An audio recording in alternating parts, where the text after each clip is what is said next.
Hello friends, I hope you all are doing great.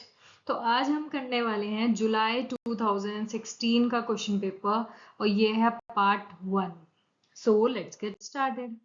Question number 1 है हमारा, a cartel aims at maximising individual profits, industry profits, share of output of members और goodwill of the members. तो cartel क्या होता है और उसका M क्या होता है? कार्टेल होता है जब बहुत सारी कॉम्पिटिटिव फर्म्स जो आपस में compete कर रही हैं वो मिलके एक फर्म बन जाए, वो आपस में मिलके एक मोनोपोली सा क्रिएट कर दें कि कोई और कॉम्पिटिटर रहे नहीं, जो भी कॉम्पिटिटर्स हैं वो आपस में अब एक ही एक्ट कर रहे हैं एज अ वन फर्म, उसे हम कहते हैं कार्टेल। तो इसका एम क्या होता है, क्यों इन्होंने कार्टेल बनाया है? क्या अपने इंडिविजुअल प्रॉफिट पे? उसका एम है इन्हें कि मैं ज्यादा अर्न कर लूं। जब तुमने एक मोनोपोली बना लिया है, एक फर्म बना ली है, तो अब इंडिविजुअल की तो बात ही नहीं आती, तो ये नहीं आएगा। फिर आते हैं इंडस्ट्री के प्रॉफिट। हाँ, कार्टेल का एम होता है कि हम पूरा इंडस्ट्री का, अगर हमारी टेक्सटाइल इंडस्ट्री है, स्टील इंडस्ट्री है, कोई भी इंडस्ट्री है, उसके प्रॉफिट को मैक्सिमाइज करना एक कार्टेल का एम होता है। क्योंकि कार्टेल अपने आप में ही एक इंडस्ट्री है, क्योंकि इसके अंदर बहुत सारी फर्म्स आ रही हैं, बहुत सारी फर्म ने मिलके ज्वाइंट होके एक कार्टेल बना लिया, जिनके पास मतलब एज अ मोनोपोली एक्ट कर रहे हैं, तो उनका मैक्सिमाइजिंग प्रॉफिट अर्न करना वही उनका एम होता है।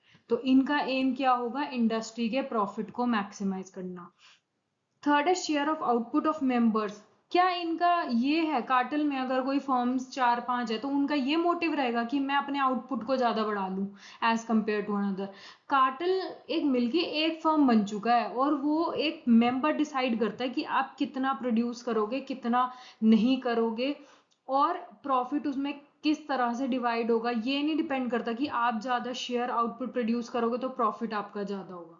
ये गलत फहमी है, जो कि हमने वीडियो में पढ़ा था कार्टेल वर्सेस मर्जर में। मैंने आपको क्लियरली बताया था कि इसमें एक एजेंट हायर होता है, वो बताता है कि कितना आउटपुट किस फर्म को प्रोड्यूस करना है और पूरे प्रॉफिट में किसका कितना हिस्सा होता है। ये नहीं होता कि मैं और आप मिलके कार्टेल बनाया है तो मैं ज्यादा प्रोड्यूस करूंगी तो मेरे को ज्यादा प्रॉफिट मिलेगा, ऐसा नहीं होता है।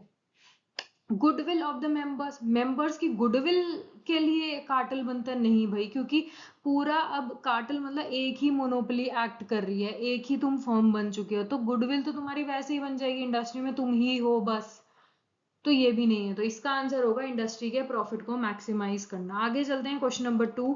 In consumption inferior goods have, consume जब हम करते हैं गुड्स को तो इंफीरियर गुड्स का कैसा इंपैक्ट होता है? नेगेटिव इनकम इफेक्ट होता है, पॉजिटिव इनकम इफेक्ट होता है, जीरो इनकम इफेक्ट होता है, इनफाइनाइट इनकम इफेक्ट होता है? तो इंफीरियर गुड्स कौन से होते हैं? जो इनकम पे बढ़ने पे, जब हमारी इनकम बढ़ती है तो इनकी डिमांड कम हो जाती है, एंड वाइस वर्सा, यानी कि इनकम के साथ इनका नेगेटिव रिलेशनशिप होता है। आपकी इनकम बढ़ेगी तो इन गुड्स की डिमांड कम हो जाएगी। तो इनकम के साथ कैसा इंपैक्ट है इसका? पॉजिटिव है, नेगेटिव है, जीरो है, कोई भी इंपैक्ट नहीं है, या इनफाइनाइट है? तो जैसा कि मैंने बताया, इनकम के साथ इनका नेगेटिव रिलेशनशिप होता है, तो इन द सेम वे इनका इफेक्ट जो है वो नेगेटिव होता है। कंजम्पशन के टाइम पे इंफीरियर गुड्स का नेगेटिव इनकम इफेक्ट होता है। आगे चलते हैं, question number 3। L-shaped average cost curve is witnessed in the large firms. Large firms में हम L shaped average cost curve witness करते हैं। क्यों? क्योंकि वो law of increasing returns operate करता है, क्योंकि law of constant return operate करता है, या सिर्फ law of constant return operate करता है, या law of decreasing return is continuously postpone होता रहता है? इसका आंसर आप खुद बताओ। एल शेप्ड कर्व मतलब कि आपका अगर एवरेज कॉस्ट मैं यहाँ पे लेती हूँ, क्वांटिटी यहाँ पे लेती हूँ, तो एल शेप मतलब कि आपका आ रहा है और नीचे यूं यूं यूं यूं यूं, अब ये स्ट्रेट हो चुका है, ऊपर नहीं जा रहा, यही हुआ ना average cost curve according to the question में जैसे बोला। अच्छा, अगर मैं जनरली पूछूं क्या शेप होती है एवरेज कॉस्ट कर्व की, वो होता है यू शेप्ड, ऐसे बनता है एवरेज टोटल कॉस्ट या एवरेज कॉस्ट। तो जब एवरेज कॉस्ट कम होती है, ये फेज क्या दिखाता है, ये दिखाता है हमारा इंक्रीजिंग रिटर्न्स टू स्केल, कि स्टार्टिंग में जब हम प्रोडक्शन करते हैं पर यूनिट कॉस्ट हमारी कम होती जाती है, तो वो फेज होता है हमारा इंक्रीजिंग रिटर्न्स का। फिर एक फेज आता है कांस्टेंट रिटर्न, जहां पर ये थोड़ा फ्लैट लाइक दिस हो जाता है, यानी कि स्टेबल चल रहा है, एवरेज टोटल कॉस्ट इतने और इतने आउटपुट में सेम ही है, इसे हम कहते हैं कांस्टेंट रिटर्न्स। उसके बाद एक फेज आता है जहां पे आप प्रोडक्शन बढ़ाते हो तो आपकी एवरेज कॉस्ट भी बढ़ती है, ये वाला फेज, इसे हम कहते हैं डिक्रीजिंग रिटर्न, क्योंकि इस फेज में आपका जो रिटर्न है वो कम हो जाएगा, क्योंकि जितना आप प्रोडक्शन करोगे आपकी पर यूनिट कॉस्ट भी बढ़ जाएगी। ठीक है, नॉर्मली हमारा ये शेप होता है। अब ये कह रहे हैं कि आपका average cost curve L shaped है। एल शेप्ड में कौन से रिटर्न्स आ रहे हैं, जब एवरेज कॉस्ट हमारी कम हो रही है, ये दिखा रहा है इंक्रीजिंग रिटर्न्स है, और ये वाला जो फ्लैट हो गया ये दिखा रहा है कांस्टेंट रिटर्न्स है। अब इन्होंने फर्स्ट ऑप्शन पढ़ो कि only the law of increasing return operates, अगर सिर्फ ये होता इंक्रीजिंग रिटर्न्स ऑपरेट करता तो ये तो सिर्फ डाउनवर्ड स्लोपिंग ही होना था, ये तो फ्लैट भी नहीं होता।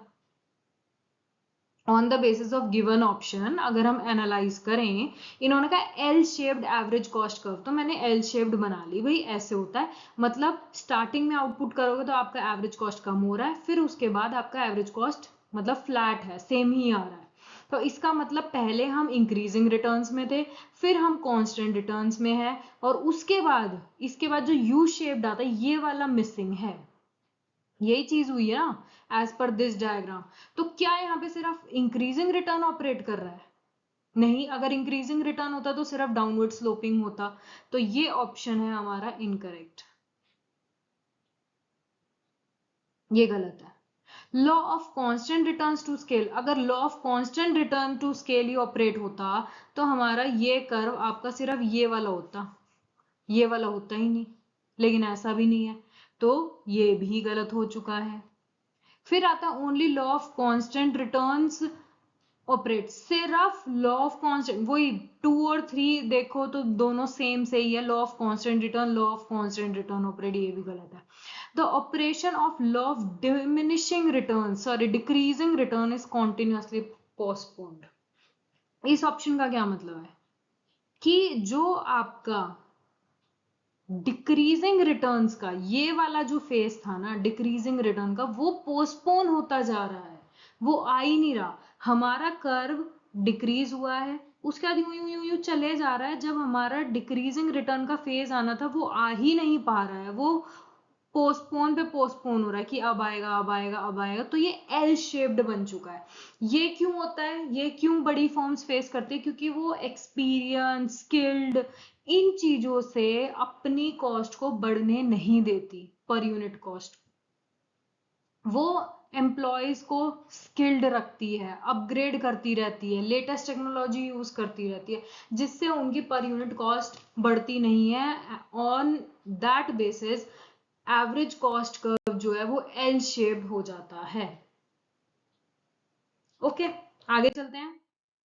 Question number 4. Consider the following statement regarding the long run equilibrium in the monopolistic market. Monopolistic market मतलब बहुत सारी firms है, free entry and exit है, firm differentiated products को बेच रही है, और थोड़ा सा ये monopoly power ये कह सकते हैं क्योंकि ये differentiated products बेचते हैं। अब इन्होंने कहा लॉन्ग रन के लिए क्या सही है इनमें से statements. Firms are in no profit no loss situation, क्या लॉन्ग रन में फर्म्स जो मोनोपोलिस्टिक फर्म्स है वो no profit no loss situation में होती है। देयर इज नो एंट्री और exit of the firms, entry और एग्जिट नहीं होती क्या मोनोपोलिस्टिक कंपटीशन में, ये तो गलती है सरासर कि एंट्री और एग्जिट नहीं होती, there is free entry and exit in case of monopolistic competition. फिर आता लॉन्ग रन इक्विलिब्रियम में क्या फर्म्स को प्रॉफिट लॉस कुछ भी नहीं होता। मोनोपोलिस्टिक की अगर हम डायग्राम बनाते हैं तो डिमांड कर्व, फिर यहाँ पे नीचे जाता है एम आर, यहाँ पे चला गया एम सी, और शॉर्ट रन में आप देखते हो तो ये फिर भी प्रॉफिट अर्न करती हैं। यहाँ पे होता है इनका कहीं ना कहीं एवरेज टोटल कॉस्ट, और जब हम इक्विलिब्रियम निकालते हैं तो प्राइस इतना है, एवरेज टोटल कॉस्ट इतनी है, तो प्रॉफिट अर्न करती है due to differentiated products. But in the long run profit देख के और फर्म्स आ जाती है, तो लॉन्ग रन में जब भी हम देखते हैं ना, इनका एवरेज टोटल कॉस्ट कर्व यहाँ पे आ रहा होता है। तो there is no profit no loss in long run in case of monopolistic competition. तो कौन सी स्टेटमेंट सही है? Only one is true. Second इसलिए गलत है भाई, नो एंट्री नो एग्जिट का तो सवाल ही नहीं होता, ये मोनोपोली थोड़ी है, ये मोनोपोलिस्टिक कंपटीशन है, बहुत सारी फर्म्स है, तो एंट्री और एग्जिट लगी रहेगी। तो लॉन्ग रन में आपको ये याद रखना है, लॉन्ग रन में कोई भी प्रॉफिट लॉस नहीं होता, even in case of monopolistic competition. आगे चलते हैं, question number 5। Which of the following is not a problem of insurance market? Insurance market में कौन सा इनमें से प्रॉब्लम नहीं है? अब आप इसका आंसर खुद देना, ये टॉपिक हमने बहुत प्रीवियस ईयर क्वेश्चन में हर बार आया हुआ है। इस टॉपिक में से एडवर्स सिलेक्शन क्या होता है, मॉरल हजार्ड क्या होता है, एसिमेट्रिक इन्फॉर्मेशन क्या होता है, ये मैंने वीडियो में अच्छे से एक्सप्लेन भी कर रखा है आपको। तो एडवर्स सिलेक्शन होता है जब हम सिलेक्शन में कुछ गड़बड़ी करते हैं, कि जिन लोगों को सिलेक्ट करना चाहिए उनको हम सिलेक्ट नहीं कर रहे, जिनको नहीं करना चाहिए उनको हमने सिलेक्ट कर लिया, मतलब गलत सिलेक्शन करना होता है एडवर्स सिलेक्शन। अब इंश्योरेंस मार्केट में क्या होता है कि फर्म इंश्योरेंस करने में इंटरेस्टेड है लोगों का। अब एक तरफ मैं हूं, मेरे को बहुत बड़ी बीमारी है, मैं चली गई इंश्योरेंस कराने, एक है कोई फिट एंड फाइन बंदा, वो चला गया इंश्योरेंस करवाने। अब इंश्योरेंस कंपनी ने प्रीमियम का आपको 10,000 पर मंथ देना पड़ेगा। अब कौन इंटरेस्टेड होगा 10,000 देने में, मैं या फिट एंड फाइन बंदा? मैं इंटरेस्टेड होंगी, क्योंकि मुझे पता है मुझे बीमारी है और आगे ना आगे चल के तो पैसे देने ही पड़ेंगे, तो प्रीमियम ज्यादा कोई नहीं होता, दे देती हूँ, आगे बची रहूंगी। फिट एंड फाइन बंदा सोचेगा कि मैं क्यों दूंगा, मेरे को कोई बीमारी थोड़ी है जो मैं 10,000 का खर्चा यूं ही बांध लूंगा ईयरली, तो वो नहीं देगा। इस केस में क्या होगा कि जो इंश्योरेंस फर्म है वो एक एवरेज, एक एक्सपेक्टेड वैल्यू को एज अ प्रीमियम चार्ज करती है। वो प्रीमियम फिट एंड फाइन बंदे के लिए बहुत ज्यादा होता है, तो वो इंश्योरेंस खरीदता नहीं है, और जो इल पर्सन है लाइक मी वो इंश्योरेंस खरीद लेगा। तो इस केस में देखा जाता है एडवर्स सिलेक्शन, कि इंश्योरेंस कंपनी ने गलत सिलेक्शन करा है, उन्होंने मेरा इंश्योरेंस कर दिया और फिट एंड फाइन बंदे को छोड़ दिया। ठीक है, और इसमें यह भी हो सकता है कि यहाँ पे कोई इंफॉर्मेशन हमने शो नहीं कर रहा, मैं बीमार हूं लेकिन मैंने कंपनी वालों को थोड़ी बताया है कि मैं बीमार हूं। तो यहाँ पर इंफॉर्मेशन जो है ना उसका मिसमैच हो जाता है, कि मेरे को जो इंफॉर्मेशन पता है ना वो इंश्योरेंस कंपनी वालों को नहीं पता। तो ये होती है एडवर्स सिलेक्शन, जो कि इंश्योरेंस मार्केट में देखा जाता है। फिर आती है मॉरल हजार्ड। क्या होता है मॉरल हजार्ड? होता है, मान लो मैंने इंश्योरेंस करवा रखा है स्कूटी का, और अब मैं उसको रैश ड्राइविंग कर रही हूँ, क्यों? क्योंकि मुझे पता है स्कूटी का तो इंश्योरेंस हो रखा है, टूट फूट गई तो क्या हो गया, इंश्योरेंस कंपनी बियर करेगी। In the same way moral hazard insurance market में आपको बता दिया मैंने कैसे यूज होता है, कि इंश्योरेंस जब हो जाता है हम उस चीज को मतलब अच्छे से नहीं रखते, केयर नहीं करते, क्योंकि हमें पता है इंश्योर्ड है वो चीज। तो ये चीज मॉरल हजार्ड भी इंश्योरेंस मार्केट में देखा जाता है। फिर आता है asymmetric information, mismatch of information between one party and another party. तो ये एसिमेट्रिक के अंदर ही एडवर्स सिलेक्शन और हमारे मॉरल हजार्ड आते हैं, तो ये भी आता है। अब आता है प्रिंसिपल एजेंट प्रॉब्लम। क्या होता है प्रिंसिपल एजेंट प्रॉब्लम? ये होता है कि एक पर्सन आपको नौकरी दे रहा है, एक रिस्पॉन्सिबिलिटी दे रहा है, लेकिन आप उसको अच्छे से मतलब ऑनर नहीं कर रहे उस चीज का, उसे कहते हैं प्रिंसिपल एजेंट प्रॉब्लम। जब इंश्योरेंस मार्केट में हम इंश्योरेंस करवा रहे हैं, दूसरा कर रहा है, तो हमारा ये म्यूचुअल एग्रीमेंट होता है कि मैं इंश्योरेंस करवाना चाह रही हूँ, इंश्योरेंस कंपनी इंश्योरेंस करना चाह रही है। हम कोई वो नहीं है, एम्प्लॉय नहीं हूं मैं उनकी, ना वो मेरे एम्प्लॉय है, हमारा म्यूचुअल एग्रीमेंट हो रहा है।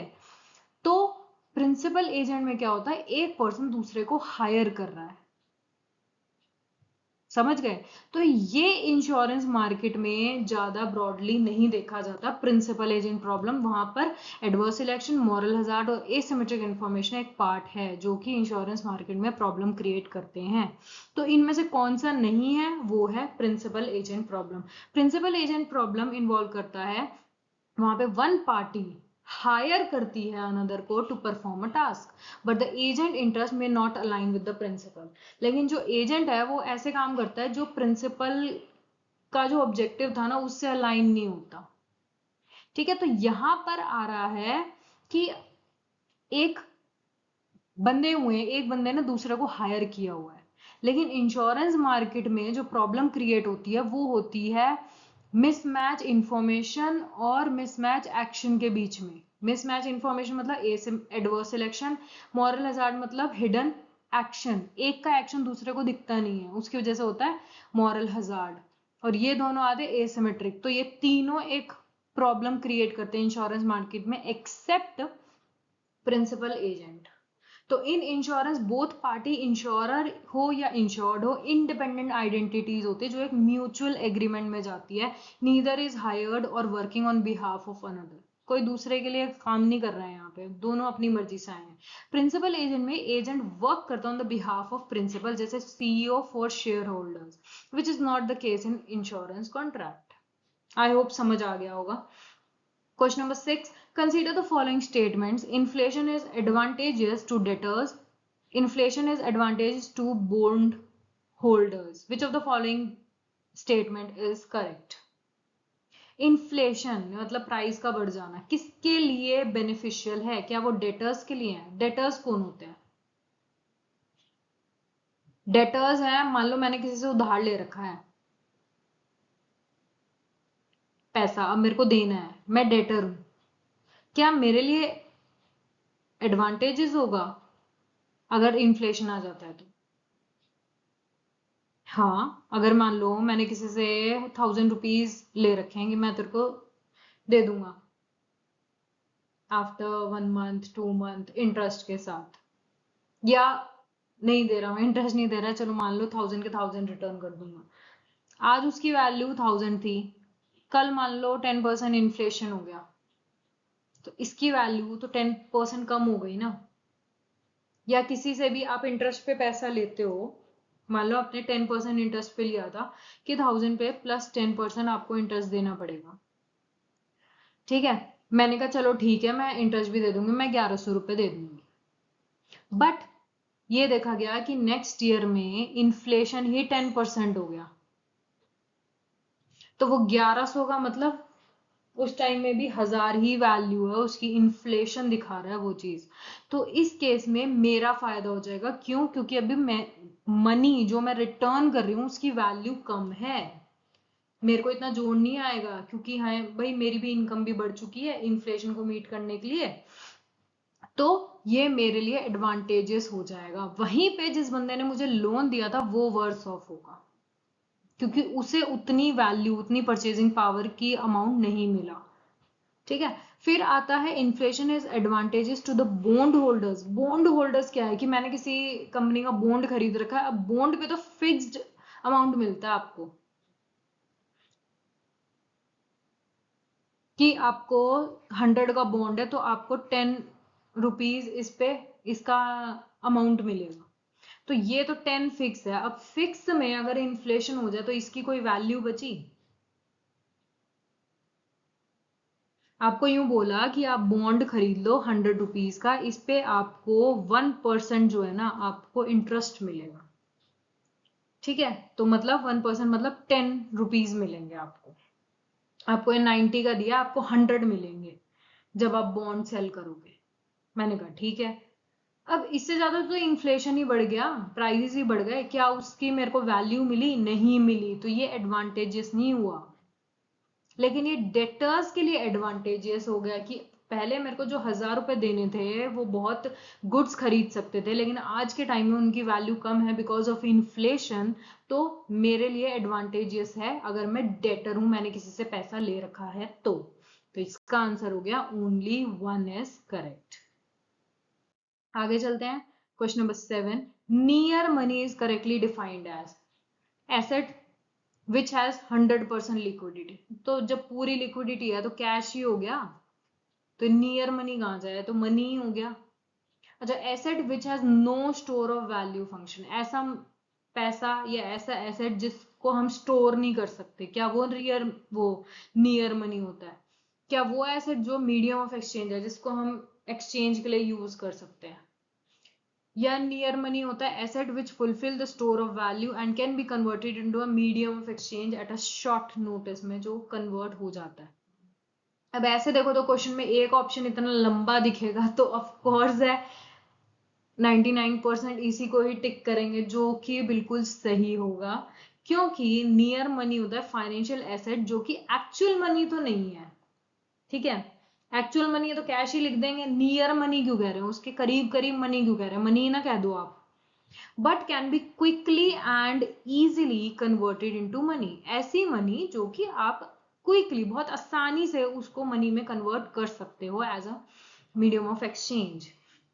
तो एग्जाम्पल आगे जैसे सेविंग अकाउंट, ट्रेजरी बिल्स, इनको आप कभी बेच सकते हो। सेविंग अकाउंट से अपना पैसा कभी भी निकाल सकते हो, ये नहीं है कि आप अब नहीं निकाल सकते, रात को नहीं निकाल सकते, कभी भी निकाल सकते हो। तो वो नियर मनी ही है, क्या हम कैश में रखें या हम सेविंग अकाउंट में रखें, पैसा उस टाइम हम फटाफट निकाल सकते हैं। They are not use directly to buy goods. अब सेविंग अकाउंट आप डायरेक्टली गुड्स और सर्विसेज थोड़ी बाय करोगे, तो नियर मनी वो होती है जो मनी के समान होती है, जिससे आप मनी में कन्वर्ट कर सकते हो जल्द से जल्द, लेकिन वो डायरेक्टली आप गुड सर्विसेज खरीदने के लिए यूज नहीं कर सकते। डू स्टोर वैल्यू, उनकी स्टोर वैल्यू होती है, वो हम स्टोर करके रख रहे हैं, जैसे हम बैंकों में भी डिपॉजिट कर रहे हैं तो एज अ स्टोरेज ही हो रहा है वो। Can be converted into cash quickly and with little और नो लॉस, हम उसको कभी भी कन्वर्ट कर सकते हैं in the form of cash with little या नो लॉस। ठीक है, तो इसका आंसर आ गया 4, जिसमें स्टोर ऑफ वैल्यू भी होता है और इसको हम कन्वर्ट कर सकते हैं as a medium of exchange at a short notice. Short notice पे कन्वर्ट कर सकते हैं, वो नहीं होता कि हम मीडियम ऑफ एक्सचेंज डायरेक्टली उसको यूज कर रहे हैं। आगे चलते हैं, question number 8, match the following. अब एमपीसी दे रखा है, एमपीएस दे रखा है, एमपीसी एमपीएस मल्टीप्लायर निकालना है। मल्टीप्लायर का फॉर्मूला आपको पता है, तो हो जाएगा, मल्टीप्लायर होता है 1/1 माइनस एमपीसी। और क्या लिख सकती हूँ यहाँ पे, एमपीएस, क्यों, MPC plus MPS is equals to 1। ये 1 क्यों होता है, मार्जिनल प्रोपेंसिटी क्या दिखाता है कि आपकी इनकम बढ़ने से आपने कंजम्पशन का कितना चेंज हुआ। अगर मैं कहती हूँ इनकम मेरी चेंज हुई है 100 से, तो इसका कितना परसेंट मैं कंजम्पशन करूंगी, मान लो 80 कर दिया, तो जो बचा वो तो मैं सेविंग ही करूंगी ना, 20 हो गया। तो 100 का 80, delta C by delta Y होता है हमारा एमपीसी, कि कितना इनकम चेंज होने पे आपने कितना कंजम्पशन को चेंज किया, वो हो गया 80/100, मान लो 0.8। तो एमपीएस क्या होता है, एमपीएस होता है वही चेंज इन इनकम से आपने सेविंग में कितना चेंज किया, वो मैंने कहा जो कि 100 में से मैंने 20 सेव कर लिया, तो ये हो गया 0.2। अब इन दोनों का सम करोगे तो वो 1 ही आएगा ना, क्योंकि आपकी जो भी इनकम बढ़ती है आप उसका कुछ पोर्शन कंज्यूम करते हो, कुछ सेव करते हो। अगर आप पूरा कंज्यूम करने लग गए तो एमपीसी1 आ जाएगा, एमपीएस 0 ही हो जाएगा, एंड वाइसा वर्सा। तो इसमें ये फॉर्मूला है आपके पास 1/1 माइनस एमपीसी या 1/1 अब इसमें से आप वैल्यूज पुट कर दो। अब एमपीसी दे रखा है तो हमने निकाल दिया मल्टीप्लाई 1 माइनस 0.2, ये आ गया 1/0.8, इसको हम करेंगे 10 तो ये आ गया 1.25, यही आएगा ना। हाँ, तो ये आ गया, ये ऐसे ही आप कर सकते हो। 1/एमपीएस क्या होता है, 1/0.5, इसको ऊपर करा, ये आ गया 2, ये आ गया 2। ऐसे ही 1/एमपीएस ये 1/0.75, इसको 100 कर दिया, 25 3 जा 25 4 जा 1.33, ये सामने ही है और ये लास्ट का ये हो जाए, तो ऐसे आंसर निकलेगा। ये तो सिंपल सा क्वेश्चन था। आगे चलते हैं। Question number 9, in the context of steady state growth in Solow model. Solow model में स्टेडी स्टेट ग्रोथ कहते हैं हम। स्टेडी स्टेट मतलब कि जिस परसेंटेज पे वो चल रही है ना, कि अगर कैपिटल पर यूनिट में इतना ग्रोथ आ रहा है, लेबर पर यूनिट में इतना ग्रोथ आ रहा है, तो वो उसी पे ही, उसी रेशो में ही पूरी इकोनॉमी में घूमता रहेगा, घूमता रहेगा, घूमता रहेगा स्टेडी स्टेट से। तो ये कह रहा है in the context of steady state growth rate in Solow model the output growth rate, जो आउटपुट की ग्रोथ रेट आती है ओवर टाइम विल बी, क्या होगी। जब हम कह रहे हैं स्टेडी स्टेट ग्रोथ रेट है कि जिस ग्रोथ रेट पे वो चल रहा है उसी पे ही घूमता रहेगा, तो आउटपुट ग्रोथ रेट भी तो वही रहेगी जो पहले थी, तो कांस्टेंट पे ही तो वो चलती रहेगी। फर्स्ट लाइन में ही अगलों ने बोल दिया in the context of steady state growth in Solow model, कि सोलो मॉडल में अगर स्टेडी स्टेट ग्रोथ रेट चल रही है, तो मैंने आपको बताया नहीं था एज अ ऑर्बिट होता है ये, कि अगर यहाँ पे ग्रोथ रेट आउटपुट की इतनी चल रही है तो वो इसी में ही चलेगी। यहाँ पे अगर लेबर की इतनी हो रही है और फैक्टर्स की सेविंग की इतनी हो रही है, तो वो उसी ऑर्बिट में घूमती रहेगी। तो यहाँ पे यही पूछा आउटपुट ग्रोथ ओवर टाइम क्या होगा, तो वो कांस्टेंट ही रहेगी रेदर देन इंक्रीजिंग, डिक्रीजिंग और फ्लक्चुएटिंग। क्वेश्चन नंबर 10 पे चलते हैं। Consider the following according to Peacock Wiseman hypothesis public expenditure increases over time in a step by step manner. क्या ये सही है? पीकॉक वाइजमैन हाइपोथेसिस क्या आपने पढ़ी है? नहीं पढ़ी तो चैनल पे पढ़ी है, मतलब मेरी प्लेलिस्ट में है, मैंने पीकॉक वाइजमैन कवर कर चुकी हूँ मैं। ठीक है, आपने नहीं देखी है तो देख लेना, मैं अटैच कर दूंगी डिस्क्रिप्शन में। पीकॉक वाइजमैन हाइपोथेसिस यही कहते हैं कि public expenditure step by step बढ़ता है, लाइक अ सीडी। इतना एक्सपेंडिचर कर दिया, अगले साल इतना, वो जंप करता है, ये बोला हुआ है पब्लिक एक्सपेंडिचर। तो this hypothesis is based on displacement effect, concentration effect and inspection effect. ये तीनों इफेक्ट पीकॉक वाइजमैन में आते हैं। ये आप जब वीडियो देखोगे आपको तीनों इफेक्ट क्लियर हो जाएंगे।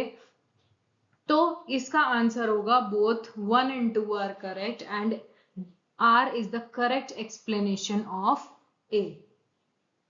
तो इसके लिए आप वीडियो देखिए पीकॉक वाइजमैन हाइपोथेसिस, ये स्क्रीन के ऊपर आपको दिख रही है। इससे आपको क्रिस्टल क्लियर हो जाएगा कि असर्शन रीजन क्यों सही है और पीकॉक वाइजमैन में ये तीनों इफेक्ट क्या होते हैं इन डिटेल। सो मिलते हैं नेक्स्ट वीडियो में। Have a great day, bye bye.